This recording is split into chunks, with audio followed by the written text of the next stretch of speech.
Hi, I'm Jana, and I'm going to do an object lesson on temptation. What you'll need for this object lesson, some thumbtacks, a couple of balloons, and a marker. So let's get started. So first of all, what we want to do is make our balloon person. Okay, so we're going to give our balloon a little bit of a face and a personality. So this balloon, let's call her Sally.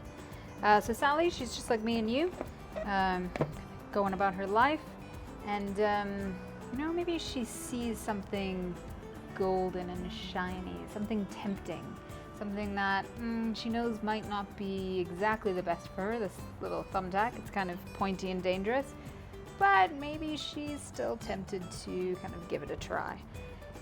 Could be anything, and maybe you have some ideas of what that could be, but say she's with a group of friends and they kind of start talking about somebody, gossiping, and she's kind of tempted because they're her friends to join in. And when something like that happens, when we give into temptation, when we give into sin, something very small, something that is extremely, it doesn't look that dangerous, can really put a dent in our lives. But I want to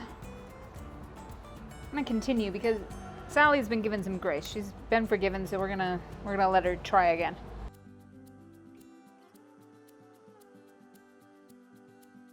Okay, so Sally's back.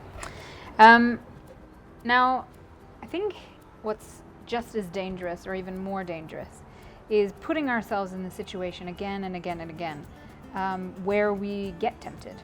So I'm just going to set up a bunch of these thumbtacks all together to just represent an environment where instead of avoiding temptation, we actually place ourselves in situations where there's a lot of temptation. Okay, so also very dangerous. You see, there's now a lot of thumbtacks. And let's go back to gossip. Maybe Sally is really tempted by gossip.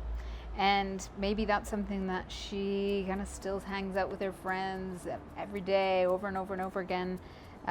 So she's going to be tempted again and again and again. And let's see what happens.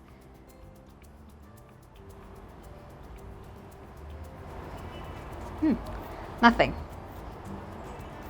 You see, when we place ourselves in temptation, we get in a really, really dangerous spot where the more we put ourselves in that situation, the less we actually realize that we're giving in, the less that it impacts us. And because God has given us grace, He's given us forgiveness, He allows us to make our own choices. And what Sally is doing is putting herself in a situation where she again and again and again sins. But because she's doing it over and over and over again, it doesn't even pop her. It doesn't make an impact on her heart. And that's something we have to be very, very careful of as we go about life, as we walk and try to walk close to Christ, is we need to avoid that, because we need to continue to realize that sin is dangerous, and we're called to live in Christ, and we're called to live a perfect life where we're going closer and closer to Him, not further and further away. So that's my little object lesson on temptation. Thanks for watching.